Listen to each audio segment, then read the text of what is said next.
The envelope arrived on a Tuesday. Margaret Chen had 72 hours to vacate the farm that had been in her family for 93 years. 72 hours to pack up a lifetime. 72 hours before the bulldozers came. 72 hours before everything her grandfather built turned to dust. The letter was signed by her nephew, Daniel Chen, billionaire CEO of Chen Development Corporation. The same boy she'd raised when his parents died. The same boy who'd promised to protect the family legacy. The same boy who was now erasing it for $500 million in profit. What Margaret didn't know was that this wasn't just about real estate. This was about power, greed, and how far a billionaire would go to silence the one person who knew his darkest secrets. Before we move on, please hit that subscribe button right now and drop a comment telling me where you're watching from. Now let's get into the story. Margaret's morning started at 5 a.m., same as it had for 40 years. The rooster didn't care about eviction notices. The chickens still needed feeding. The tomatoes still needed watering. She moved through the farm slowly, her 68-year-old knees protesting each step.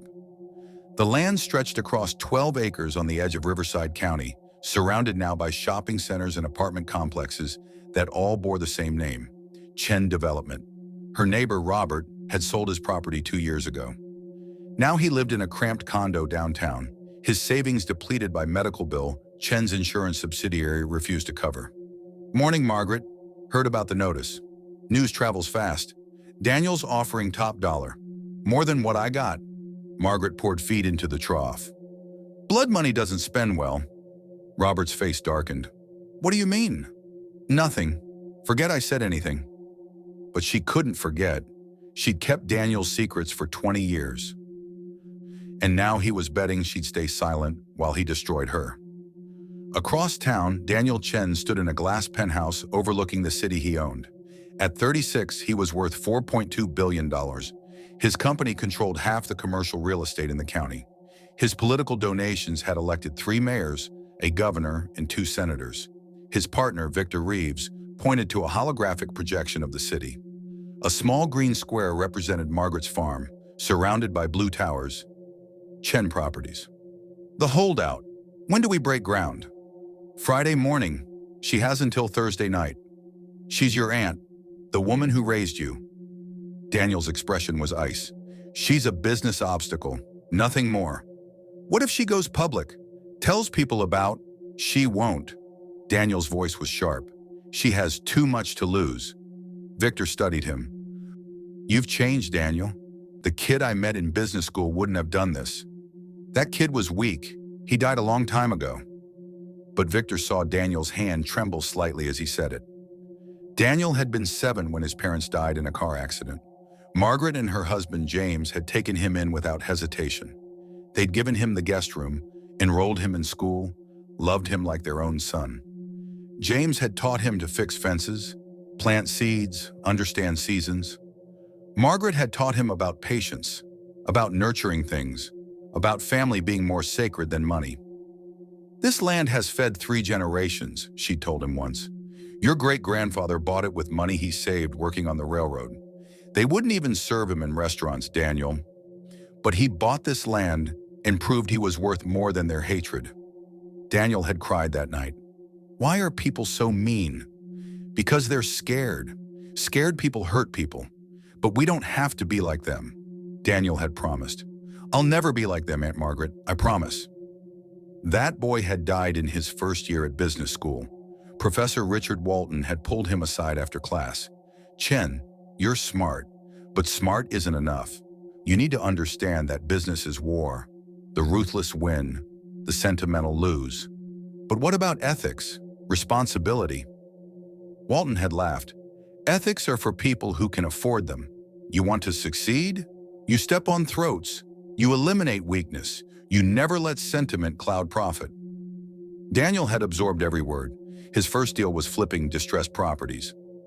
He'd found an elderly couple about to lose their home to medical debt. He'd offered them $50,000, a fraction of its value. They'd cried with relief. Daniel sold it 3 months later for $300,000. He felt sick afterward, called Margaret. I think I did something wrong. Then make it right, sweetheart. But he didn't, because the $250,000 profit became his seed money, and seed money became investments, and investments became an empire. Each deal required a little less conscience.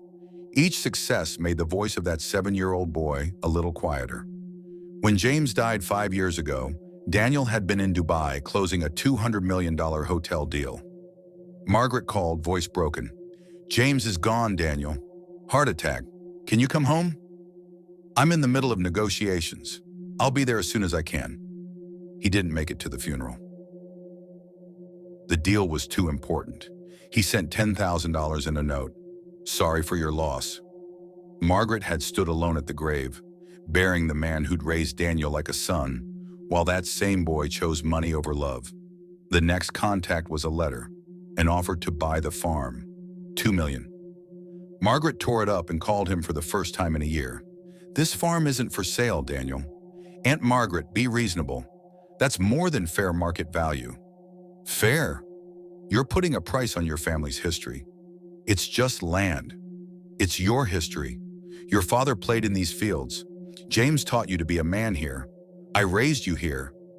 And I'm grateful. That's why I'm offering so much. I don't want your money. I want you to remember who you are. I know exactly who I am." A businessman making a legitimate offer. "Then the answer is no." Daniel's voice went cold. "You're making a mistake. So are you." 6 months later, the eviction notice arrived. Daniel had convinced the city council to use eminent domain. His donations to their campaigns paid off. The vote was unanimous. Margaret called him again.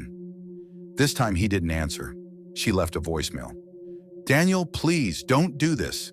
This land is all I have left of your uncle, of your father, of everyone who loved you.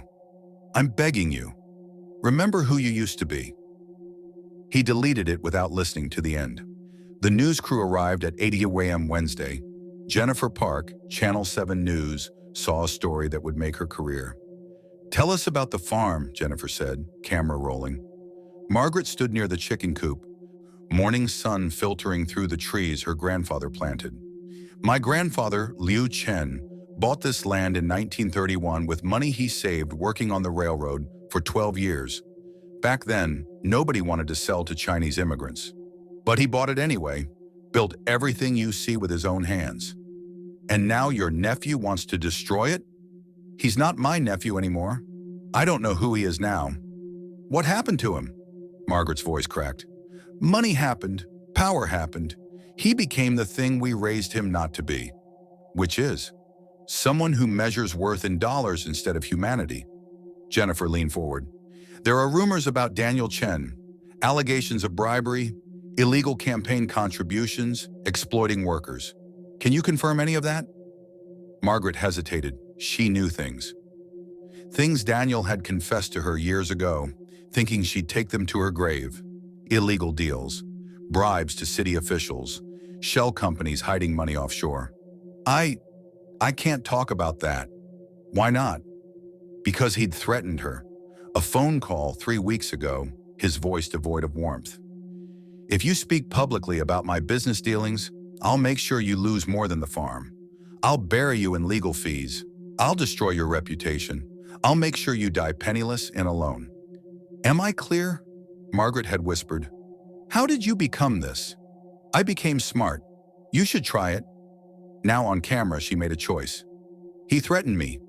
My nephew, the billionaire, threatened a 68-year-old woman because I know the truth about how he built his fortune. Jennifer's eyes widened. What truth?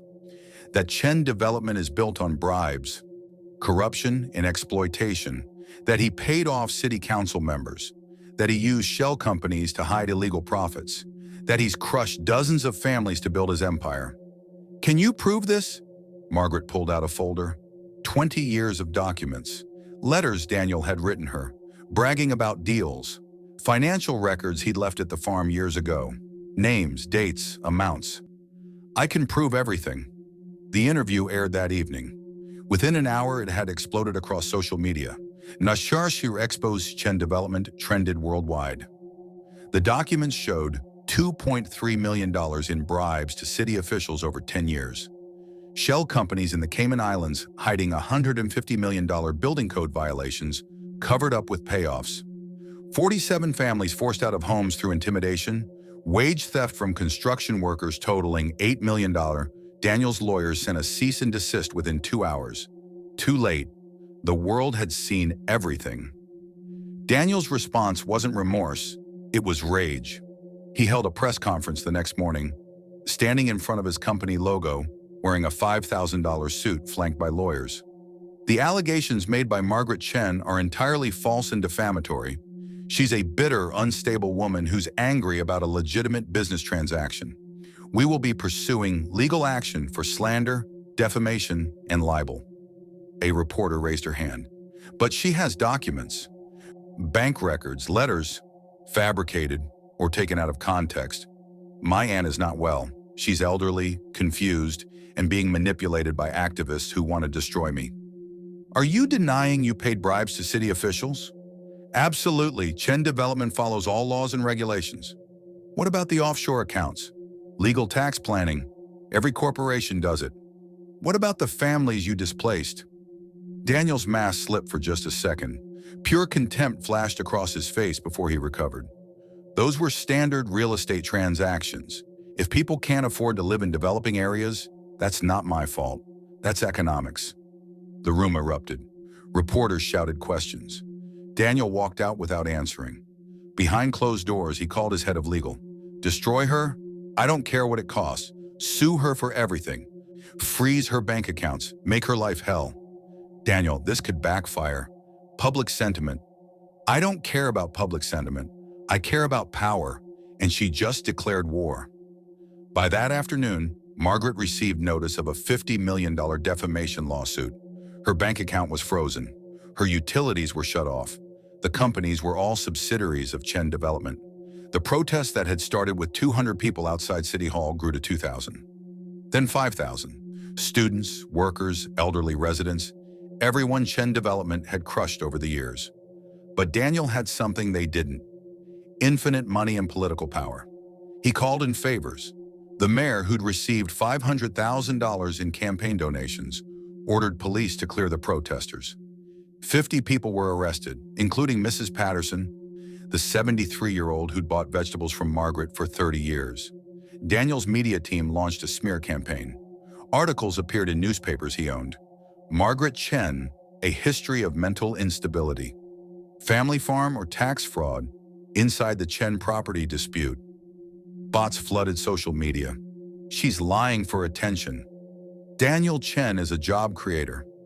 Entitled old woman wants special treatment. The narrative shifted.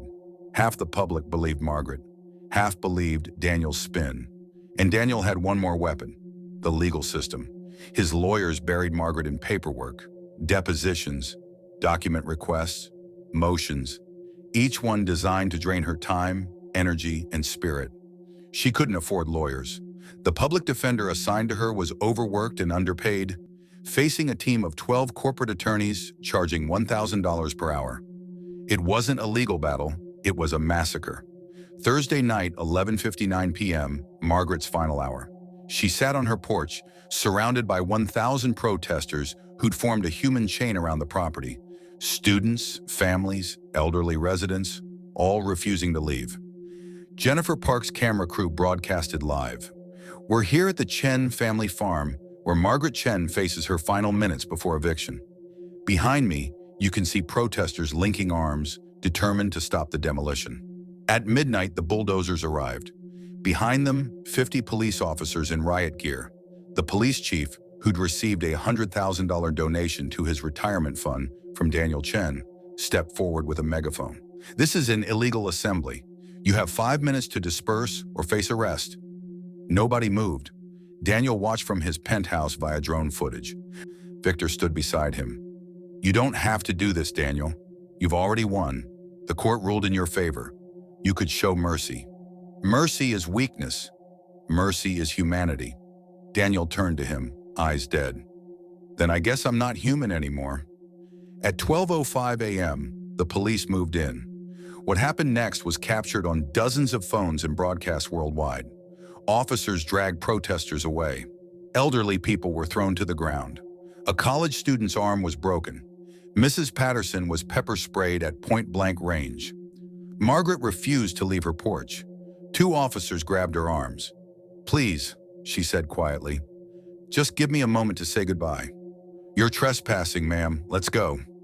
They dragged her off the porch she'd sat on for 40 years. She didn't resist. She just wept. At 1 a.m., the first bulldozer rolled forward. The chicken coop, demolished. The garden where 3 generations had grown food, destroyed. The oak tree where Daniel's father had built a treehouse, torn down. The house James built with his own hands, reduced to rubble. By sunrise, 93 years of history was gone. Margaret stood behind police barricades, watching her life disappear. Protesters surrounded her, many crying. A reporter shoved a microphone in her face. "How do you feel?" Margaret looked directly at the camera, directly at Daniel watching from his tower. "I feel sorry for him. He destroyed a family legacy for money he doesn't need. He broke the heart of the woman who raised him.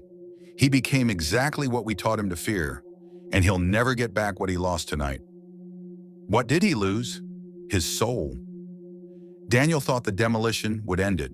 Instead, it ignited something larger. The footage of elderly protesters being brutalized went viral. 50 million views in 24 hours. International news coverage. Human rights organizations condemned it. But more damaging, Margaret's documents had reached federal prosecutors. The FBI opened an investigation into Chen Development. IRS agents seized financial records. The SEC began examining securities fraud allegations.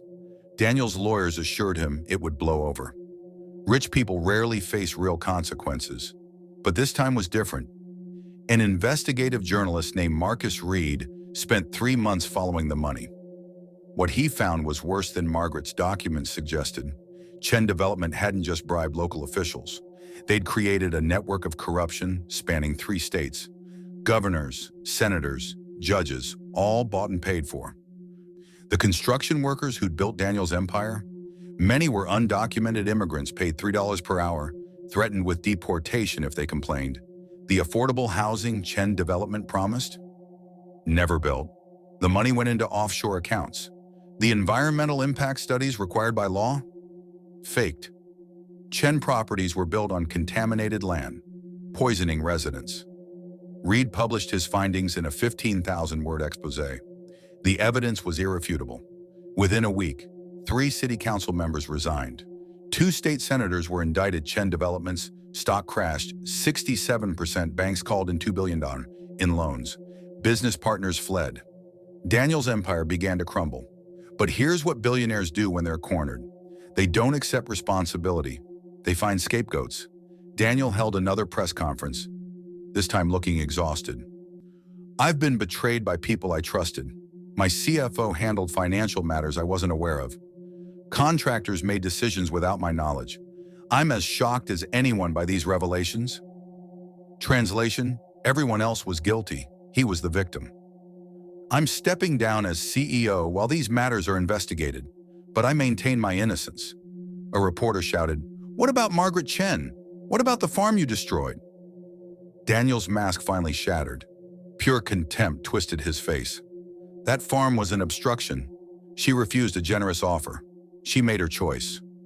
"Do you have any regrets?" Daniel paused. For one brief moment, something almost human flickered across his face. Then it died. "My only regret is not acting sooner." The room went silent. "Are you saying you regret not destroying your aunt's farm earlier?" "I'm saying sentiment has no place in business. She tried to manipulate me with emotion. She failed." That soundbite destroyed him. Billionaire monster trended worldwide. Companies dropped partnerships. Celebrities who'd attended his parties deleted photos. Universities returned his donations. But the legal system protected its own. 18 months later, the trials began. The city council members got plea deals, probation and fines. The senators got wrist-slap sentences, 6 months in minimum security facilities. Daniel Chen? After $50 million in legal fees, he was charged with campaign finance violations and tax evasion. The bribery charges were dropped. The fraud charges were reduced. The exploitation charges were dismissed. He pleaded guilty to 2 misdemeanor tax violations, sentenced $5 million fine and 200 hours of community service. No jail time. The judge, who'd received campaign contributions from Daniel's shell companies, explained, Mr. Chen has shown remorse and committed to reforming his business practices. Incarceration would serve no public good. Margaret sat in the courtroom, 70 years old now, homeless, living with friends. She'd lost the defamation lawsuit. She owed Daniel $12 million she'd never have. Her health had deteriorated from stress. Daniel walked out of court, surrounded by lawyers, and drove away in a $300,000 car. Margaret walked out alone and took the bus. That evening, Jennifer Park interviewed her one last time. How do you feel about the verdict? Margaret's face showed every year of suffering. I feel like I learned the truth. In America, there are 2 justice systems, one for people like me and one for people like him. Do you regret exposing him? No, because thousands of people saw the truth. They saw what billionaires really are. They saw that family means nothing when money's involved. They saw that the system protects the powerful. What will you do now? Keep fighting, because that's all people like us can do. And Daniel? Margaret looked directly at the camera. Daniel Chen destroyed my home. He destroyed my life. But he couldn't destroy the truth. And the truth is this. He's a monster who learned that money can buy everything except humanity. He has billions of dollars and an empty soul, and I wouldn't trade places with him for anything in the world. Daniel watched the interview from his penthouse. He'd survived. His company had recovered. His wealth had grown. He'd won. So why did he feel hollow? He looked around his $40 million apartment. Every surface was marble or glass. Every piece of art cost more than most people earned in a lifetime. He was 38, worth $3.1 billion, and utterly alone. Victor had left the company, said he couldn't work for someone without conscience. His romantic relationships lasted weeks before women saw through the expensive facade to the emptiness beneath. He had thousands of business contacts and 0 friends. On his 39th birthday, he sat alone in his penthouse with a $10,000 bottle of wine and realized he couldn't remember the last time someone had hugged him. He pulled out his phone, scrolled through contacts, 2,147 numbers. He didn't want to call a single one. He found himself searching old photos, found one of him at age 10, standing between Margaret and James on the farm, holding a basket of tomatoes. All of them were smiling. He couldn't remember the last time he'd smiled like that. He poured another glass, stared out at the city he owned, and felt nothing. His phone rang, unknown number. Hello? Mr. Chen, this is Mercy Hospital. We're calling about Margaret Chen. She's listed you as emergency contact. Daniel's chest tightened. What happened? She's had a stroke. She's stable, but she's asking for you. He should have hung up, should have had his assistant handle it, should have done what billionaires do, delegate, distance, deny. Instead, he said, I'll be there in 20 minutes. Margaret looked impossibly small in the hospital bed. IVs in her arms, oxygen tube in her nose, machines beeping. She opened her eyes when Daniel entered. You came, she whispered. You asked for me. I didn't think you would. Silence stretched between them, years of pain and betrayal hanging in the air. Why did you ask for me? Daniel said finally. Because despite everything, you're still the little boy I raised, and I wanted to see you one more time. To tell me you hate me? To tell you I forgive you. Daniel's composure cracked. How can you forgive me? I destroyed your life. Because holding hatred would destroy mine, and you've already taken enough from me. I don't deserve forgiveness. No one deserves it. That's why it's called forgiveness. Daniel sat down heavily in the chair beside her bed. I've spent 3 years trying to convince myself I did the right thing, that it was just business, that you were an obstacle. And now I realize I destroyed the only real family I ever had for money I didn't need. I traded love for profit, and I can never get it back. Margaret's eyes filled with tears. No, you can't. I'm sorry. I know. Can you ever look at me the same way? Margaret reached out a trembling hand. Daniel took it. I'll always see 2 people when I look at you, Daniel. The boy you were and the man you became. The boy broke my heart, but I loved him. The man terrifies me, but I loved him once too. What do I do now? That's not for me to answer. You destroyed my home, my life, my health. You used your money to crush me, and you're going to live the rest of your life knowing you did that to someone who loved you. She squeezed his hand weakly. The question isn't what I think of you anymore. It's what you think of yourself. Margaret died 6 months later. A second stroke, this time fatal. The funeral was attended by 800 people. Protesters she'd inspired, families who'd fought alongside her, people who'd never met her but admired her courage. Daniel was not invited. He sent flowers anyway. They were left outside the church, untouched. The farm property sat empty for 2 years. Chen Development couldn't get permits to build. Public pressure was too intense. It became a symbol, a monument to corporate greed. Finally, the city seized it through eminent domain and turned it into a public park. They named it Liu Chen Memorial Gardens, after Margaret's grandfather. A plaque reads, "In memory of the Chen family who fought against corruption and proved that courage matters more than money." Daniel's name appears nowhere. Chen Development Corporation still exists. Daniel still runs it, though he hired a new public face. He stays in the shadows now, the way billionaires prefer. He's worth $4.7 billion. His empire recovered. Legally, he won. But every time he drives past Liu Chen Memorial Gardens, past the land where he learned to be human before he learned to be rich, he feels something he can't buy his way out of: regret. And he'll feel it every day for the rest of his life, because that's the only justice billionaires ever truly face: the justice of living with who they've become. This story is fiction, but the pattern is real. Every year, billionaires and corporations destroy lives, communities, and legacies for profit.